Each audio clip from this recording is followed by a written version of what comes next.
오늘도 주님의 은혜와 축복이 함께할 줄 믿습니다. 본문 시편 119편 130절 말씀을 중심으로 주의 말씀은 빛입니다 라는 제목으로 함께 은혜 나누겠습니다. 한번 따라해 볼까요? 나는 나를 이 땅으로부터 이 세상으로부터 영광과 탁월함을 위해 구별하신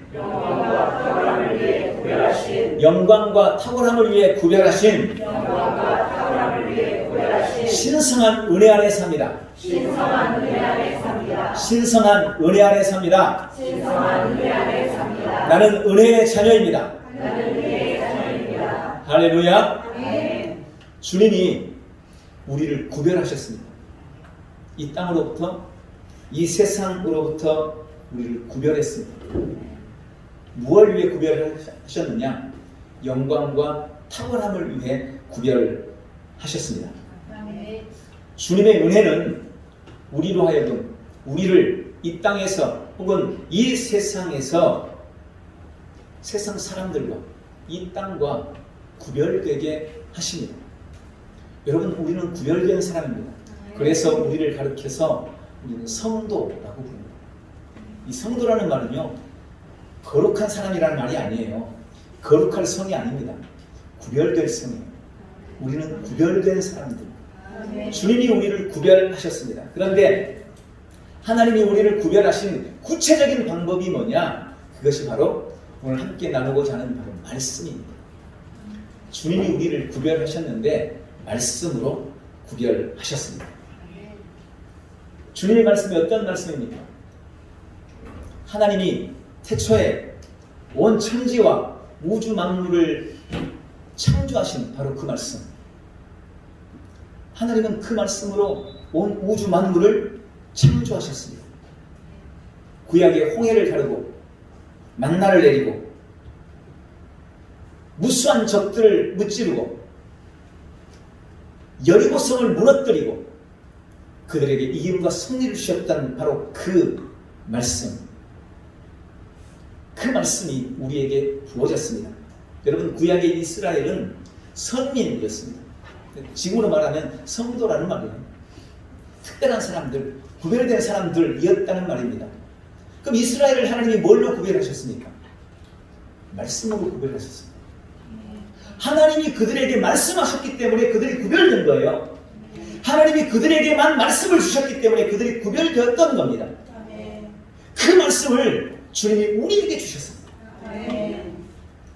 말씀으로 하나님은 지금도 우리를 구별하고 계시는 것입니다. 오늘 시편 119편 130절은 주의 말씀의 능력의 한 부분을 우리에게 말씀해 주고 있습니다. 저는 이 말씀과 그리고 또 시편 107편의 말씀을 가지고 하나님의 말씀이 우리에게 주는 능력과 은혜가 무엇인가를 함께 나누려고 합니다. 오늘 본문에 주의 말씀들이 들어오면 빛을 주며 이 빛이 단순한 자에게 명철을 주나이다 라고 말씀합니다. 먼저 주님의 말씀은 우리에게 빛을 줍니다. 주님의 말씀들이 들어오면 빛을 줍니다. 여기 본문에 빛이라고 기록되어 있는 이 빛은 오르라는 히브리어인데 이 오르라는 단어는 빛나다, 영화롭게 하다, 불을 붙이다 이런 의미를 가지고 있습니다. 캄캄한 어둠을 뚫고 동력이 밝아올 때 그때 쓰는 단어가 바로 오르입니다. 아, 동력이 밝아온다. 빛이 비춰온다. 그때 오르라는 단어를 썼어요. 우리 인생이 아무리 캄캄하고 어두워도 아무리 답답해도 하나님의 말씀을 받아들이면 하나님의 말씀을 들으면 동력에서 빛이 비춰오듯 우리의 캄캄한 인생에 빛이 비춰온다는 것을 말씀하고 있는 것입니다. 말씀이 우리 마음에 들어오면 우리는 환해집니다. 우리는 빛나게 될 것입니다. 무기력하고 의기소침한 마음, 소극적이고 수동적인 마음이 불타오르게 됩니다. 그것이 말씀이 가진 능력이라고 말씀합니다. 특히 오늘 본문에서 우리가 주의하고 주목해야 될 것은 주의 말씀이 들어오면 빛을 주며 라는 이 말이 말씀이 들어와서 우리에게 빛을 비춰준다. 단순히 이런 의미로 기록되는 게 아니에요. 예를 들어서 우리가 캄캄한 데 있습니다. 제가 캄캄한 데 서 있어요. 그런데 어떤 사람이 저기서 들어오면서 후레쉬로 나를 딱 비추는 거예요. 그래서 내가 환하게 밝아졌고 내 주변이 밝아졌어요. 여기서 말하는 의미는요, 이런 의미가 아닙니다. 그냥 말씀이 후레쉬가 돼서 나를 비춰준다, 이런 의미가 아니에요. 말씀이 나에게 들어오면 내가 빛이 된다는 거예요. 내가 좀 어감이 이상하지만 발광체가 된다는 거예요. 내가 빛이 난다는 거예요. 말씀이 내 안에 들어오면, 말씀이 나에게 빛을 딱 비춰주는 게 아니라 말씀이 내 안에 들어오면 내가 빛이 난다. 바로 이 표현이라는 것을 주목해야 합니다. 말씀이 들어오면 그 말씀이 나를 빛나게 합니다. 말씀 때문에 내가 불타오르고 말씀 때문에 내가 빛이 납니다. 빛이 내 안에 존재하게 된다는 의미인 것입니다. 말씀이 들어오면 나는 빛을 내는 사람이 됩니다. 물론 시편 119편의 105절에 그렇게 말씀하시죠. 주의 말씀은 내 발의 등이요 내 길의 빛이니이다. 이 말씀처럼 말씀 그 자체로도 우리 인생의 등이 되기도 하고 말씀 그 자체로도 우리에게 빛이 되기도 하지만 오늘 이 말씀은 더 적극적으로 말씀을 받은 내가 빛이다 라고 기록하고 있는 것입니다. 예수님도 우리를 가르쳐서 너희는 세상의 빛이다 라고 말씀하셨습니다. 오늘 말씀을 듣고 있는 여러분, 말씀을 갖고 있는 여러분은 가는 곳마다 빛이 되는 줄 믿습니다. 여러분 때문에 많은 사람들이 길을 찾게 될 것입니다. 그런 놀라운 은혜가 오늘 말씀을 받은 우리 모든 성도들에게 임하게 되기를 예수님의 이름으로 축복합니다. 두 번째로 오늘 말씀해 보니까 주의 말씀은 명철하게 합니다. 우리에게 명철을 주신다라고 기록되어 있습니다. 지혜의 책으로 알려진 잠언서에는 아주 정형화된 공식이 하나 있습니다. 지혜의 책. 이 잠언서에 공식이 있는데 그게 뭐냐면 말씀 이퀄 지혜라는 거예요. 말씀 이꼴은 지혜. 말씀은 곧 지혜다. 사람은 말씀을 통해서 지혜를 얻습니다. 말씀이 들어오면요 지혜를 받아요. 오늘 본문에는 그렇게 말씀했어요. 말씀이 우리에게 들어오면 그 말씀이 빛이 되는데 이 빛이 우리에게 명철을 준다라고 말씀합니다. 그럼 명철이라는 것은 뭘까요? 명철하면 대충 떠올리는 어떤 느낌은 있죠. 지혜의 사촌쯤 되는 걸로 생각을 하고 근데 명철하면 언뜻 말하기가 쉽진 않아요. 명철을 한마디로 말하면 이겁니다. 한번 따라해 보세요. 바른 분별력, 좋은 판단력. 이게 명철이에요. 명철은 바르게 분별한다는 겁니다. 명철은 옳게 판단한다는 것입니다. 좋은 분별력, 또 좋은 판단력, 바른 분별력, 바른 판단력을 주는 게 뭐냐? 그게 명철이에요. 사람이 명철하면요 바르게 분별합니다. 사람이 명철해지면 바르게 판단해요. 여러분 세상에는 분별하지 못해서 낭패를 당하는 사람들이 얼마나 많은지 모릅니다. 특히 요즘 같은 세대에는 더욱더 요구되는 것이 바로 이 명철이라고 저는 생각합니다. 너무나 많은 사람들이 분별력을 잃어버렸습니다. 분별력을 잃어버렸습니다. 그런 말 있잖아요. 뭔지 된장인지 꼭 찍어 먹어봐야 아느냐고. 아니 그냥 보면 모르나요? 꼭 찍어 먹어봐야 압니까? 만약 찍어 먹어봤는데 어우 끔찍하잖아요. 그때서야 아 이거 된장 아니네 이러고 있으면 얼마나 어리석은 일이에요. 그게 바로 분별력이 없다는 거예요. 명철한 사람은 그런 낭패를 당하지 않습니다. 찍어보고는 그래서는 안 되죠. 또 판단력이라는 게 얼마나 중요합니까? 수많은 사람들이 길을 잃고 있습니다. 어디로 가야 할지, 무엇을 해야 할지 바르게 판단하지 못하고 있습니다. 옛날 우스갯소리로 열심히 올라갔는데 이 산이 아닌 게벼. 그리고 또 다시 찾아서 열심히 올라갔는데 아까 거기가 맞는 게벼. 뭐 이러고 있으면 우리 인생이 얼마나 기가 막히고 얼마나 낭비고 얼마나 고통스럽겠냐는 것입니다. 그래서 이 시대에 명철이 필요한 것입니다. 오늘 성경은 바로 그 바른 분별력, 좋은 판단력이 어디서 오느냐? 하나님의 말씀을 통해서 얻게 된다라고 말씀합니다. 그리고 그 앞에 단어가 하나가 붙었습니다. 이 빛이 단순한 자에게 명철을 주나이다. 단순한 자에게 명철을 준다라고 말씀합니다. 이 단순하다라는 의미는 패티라는 히브리어인데 이건 두 가지 의미를 가지고 있습니다. 첫 번째는 바보 같다, 어리석다라는 의미입니다. 이걸 그렇게 말씀드릴 수 있어요. 주님의 말씀은 아무리 바보 같은 사람이라도, 아무리 어리석은 사람이라도 명철하게 만들어준다라는 의미입니다. 저도 아이를 키워봤지만 아이들이 자랄 때 보면 좀 더디고 느린 아이들이 있어요. 좀 늦게 자란다 그러잖아요. 그럴 수 있습니다. 그게 뭐 애초부터 지역지 못해서 그런 게 아니에요. 좀 성장이 조금 느릴 뿐이에요. 근데 그때 조급함을 가지고 마음에 막 갈등을 가지고 채근하고 너 왜 이래? 너 왜 잘 안 돼? 너 왜 아직도 이해를 못하는 거야? 자꾸 이렇게 채근하면 아이를 소극적으로 만들어요. 수동적으로 만들어요. 도리어 아이에게 악한 영향을 줍니다. 제가 그런 부분들 때문에 후회를 많이 했어요. 사실은. 그때 좋은 방법이 있습니다. 주의 말씀에 우리 자녀를 자꾸 노출시키는 거예요. 주의 말씀을 듣게 만들고 주의 말씀을 읽게 만들고 요즘에는 얼마나 많은 이 말씀을 들을 수 있는 컨텐츠들이 있습니까? 뽀로로 뭐 이런 것만 보게 하지 말고 자꾸 하나님의 말씀을 들을 수 있는 기회를 제공을 하는 거예요. 주님의 말씀이 들어가면 빛이 비춰지고 그 빛이 그 아이를 명철하게 만든다고 성경이 기록하고 있기 때문에 그렇습니다. 아무리 어리석은 사람이라 할지라도 말씀의 빛이 비춰지면 명철을 얻게 됩니다. 특히 우리한테 얼마나 좋은 말씀이 있습니까? 매일 아침 말씀의 실제, 요즘에 또 말씀을 별로 안 드리니까 잘 안 들으시죠? 10분 묵상 계속 좀 반복해서 좀 들으세요. 아이들에게도 계속해서 들을 수 있도록 기회를 주십시오. 우리 청년들, 우리 학생들한테 권면합니다. 매일 몇 번씩이라도 말씀의 실제를 반복해서 들으십시오. 여러분, 제가 지금까지 목회를 상당히 오래 했어요. 20살 중반 때부터 목회를 했으니까 지금 50대 중반이니까 벌써 거의 30년을 했어요.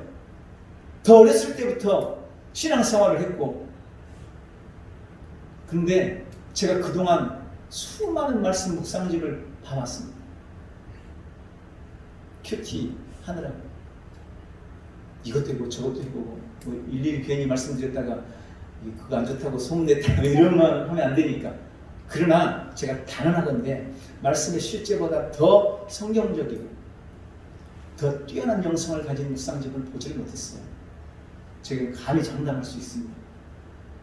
말씀 실제는 그 자체로 말씀이에요. 매일 말씀을 묵상하십시오. 반드시 영향력을 미칩니다.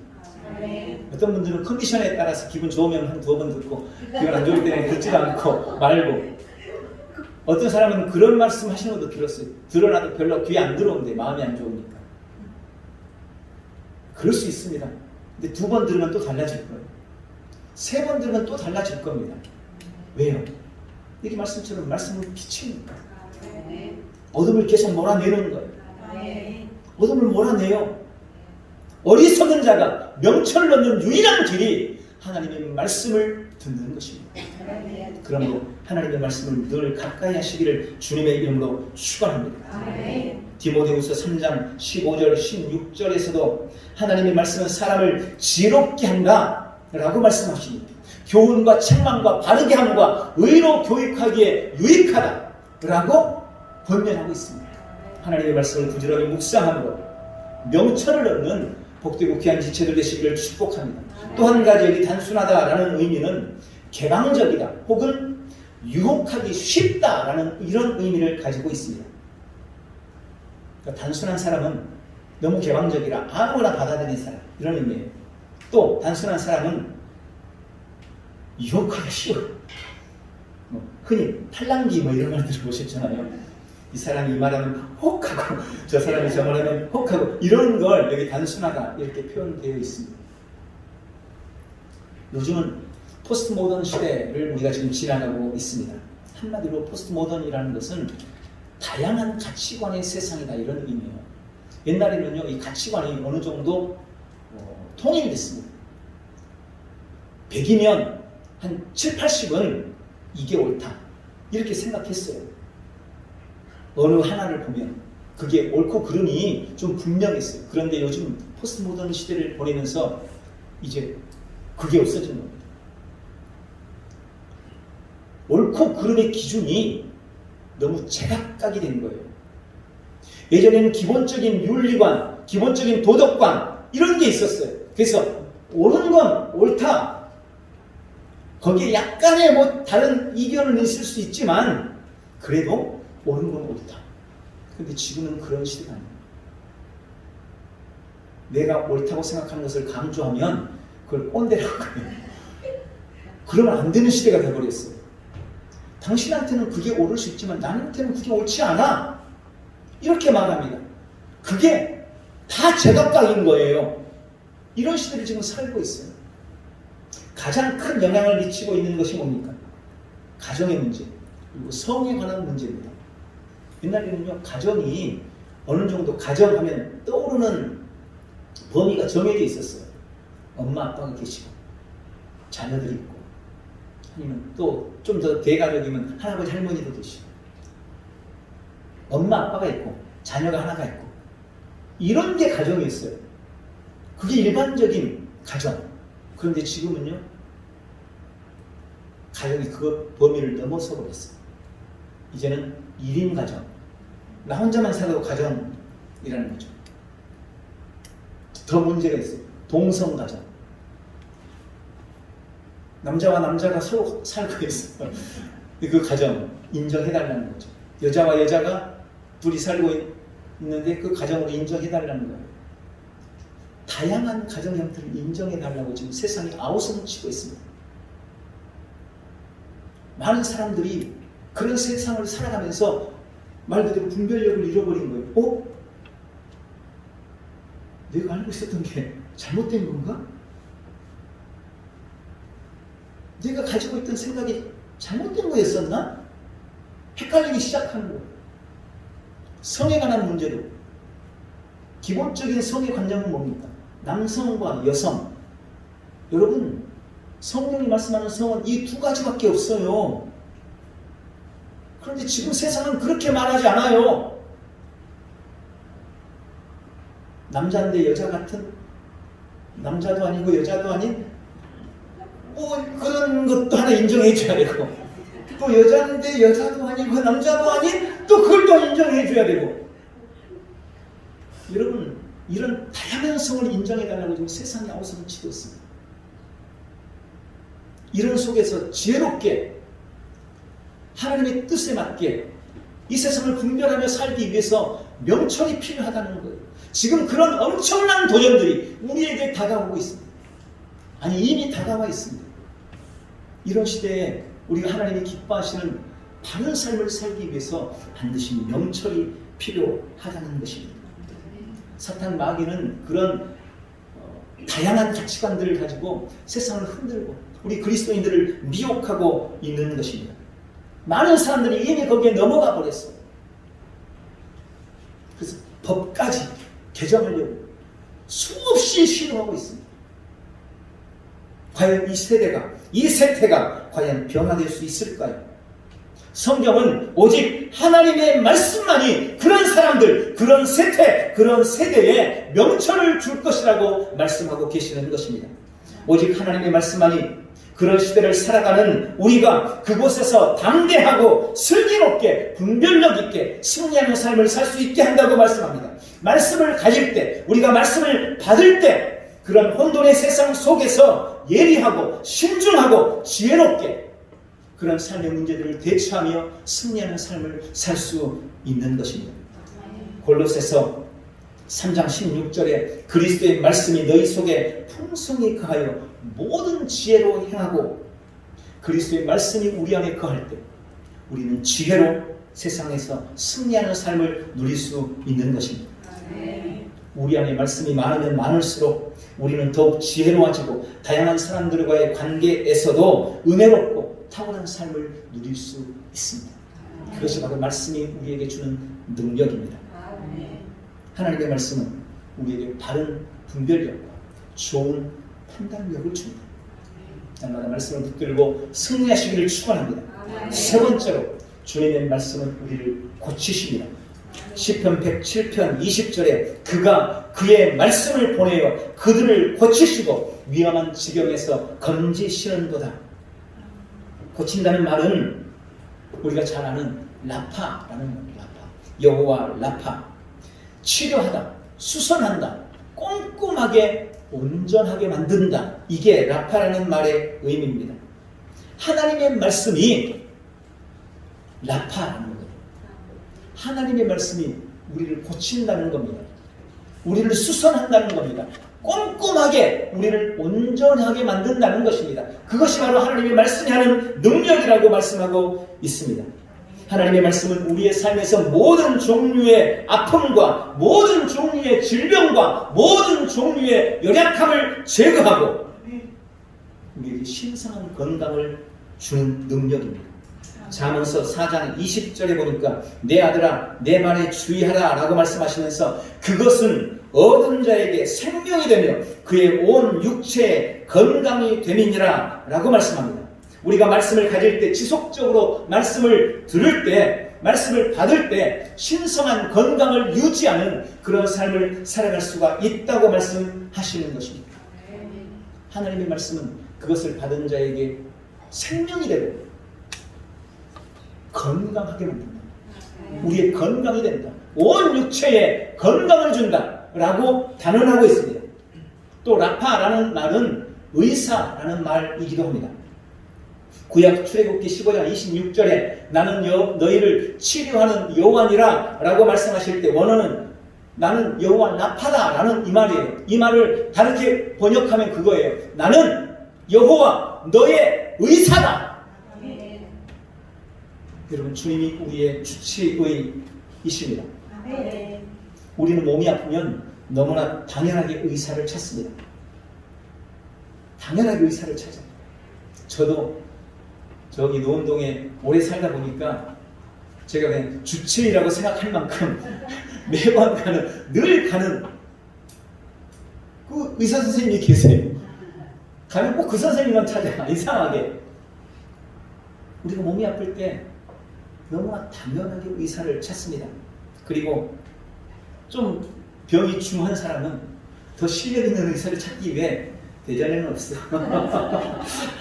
저리 서울로 가야 돼. 원자력병원, 삼성병원, 서울대병원, 세브란스병원 유명하다는 의사를 찾아요. 가면 쉽게 진료받나요? 안 돼요. 그런 명의들은 또 예약 기간도 길어요. 한 2달, 3달 이렇게 기다렸다가 진료를 받아야 돼요. 그런데 그럼에도 불구하고 그 시간을 아까워하지 않습니다. 그런데 제가 한번 여쭤볼게요. 하나님이 진짜 치료자일까요? 의사가 진짜 치료자일까요? 하나님이 더 확실할까요? 여러분이 알고 있는 그 명의가 더 확실할까요? 아니 우리는 알기는 너무나 잘 아는데 아플 때 하나님부터 찾습니까? 병원 의사부터 찾습니까? 여러분 우리가 아팠을 때 나에게 질병이 찾아왔을 때 내가 연약할 때 세상 의사를 찾는 것을 너무 당연하게 여기지 마십시오. 그들을 찾아가기 전에 먼저 진짜 나의 주치의이신 하나님을 찾아가십시오. 먼저 하나님 앞에 나의 고통과 아픔을 내어놓으십시오. 말씀의 처방을 먼저 받으십시오. 그리고 그 이후에 의사 찾아가도 늦지 않아요. 근데 우리는 너무나 당연하게 세상 의사 찾고 그래도 안 되면 한번 목사님한테 기도 좀 받아볼까? 뭐 이런 생각하고 그제서야 하나님을 의지하려는 이런 어리석음을 버려야 주의 말씀은 우리를 고치는 능력입니다. 주님은 하나님의 말씀으로 내가 너희를 고친다. 나는 너희의 치료자다. 라고 말씀하셨습니다. 주치의신 하나님을 먼저 찾으십시오. 말씀의 처방을 먼저 받으십시오. 주님은 말씀을 보내 우리를 고쳐주십니다. 네 번째 마지막으로 말씀은 우리를 건져냅니다. 시편 107편 20절 그가 그의 말씀을 보내어 그들을 고치시고 위험한 지경에서 건지시는도다. 우리의 삶에 따라오는 갖가지 위험한 지경들이 있습니다. 여기 위험이라는 말은 갑작스럽고 예측할 수 없이 찾아오는 위험, 문제, 이걸 위험이라고 부릅니다. 그것은 재난이 될 수도 있고 물리적인 사고나 금전적인 손실이나 실직이나 불화일 수도 있습니다. 질병도 물론 포함될 것입니다. 어떤 위험이 언제 닥칠지 모르는 것이 우리 인생입니다. 누구에게도 이런 일이 일어날 수 있습니다. 우리는 아니기를 바라지만 성경은 환난 없는 평안을 보장하지 않았습니다. 물론 야베스가 주께서 내게 환난이 없는 평안을 주시옵소서라고 기도했어요. 그래서 응답받았어요. 그러나 그것이 우리 인생을 향한 하나님의 보장은 아닙니다. 성경에 보면 고난은 우리 인생에 너무나 당연한 것이라고 하나님은 말씀하고 계세요. 믿는 우리에게도 얼마든지 고난이 찾아올 수 있습니다. 그러나 우리가 분명하게 기억해야 될 것, 우리에게 주님이 주시는 분명한 보장이 있습니다.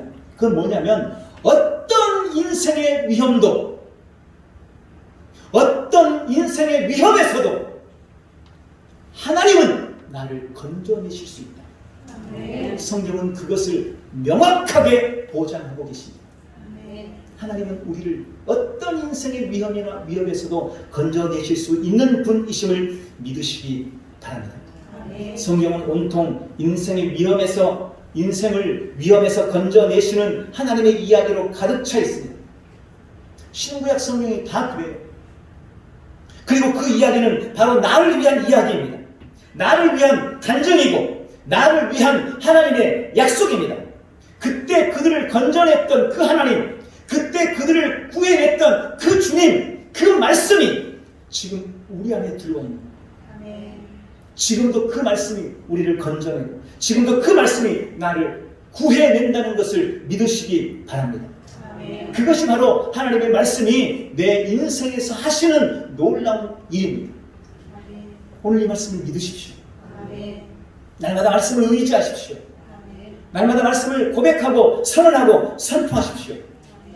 여러분, 항상 우리가 하나님의 말씀에 의해서 지어지고 하나님의 말씀에 의해서 나았다는 사실을 기억해야 됩니다.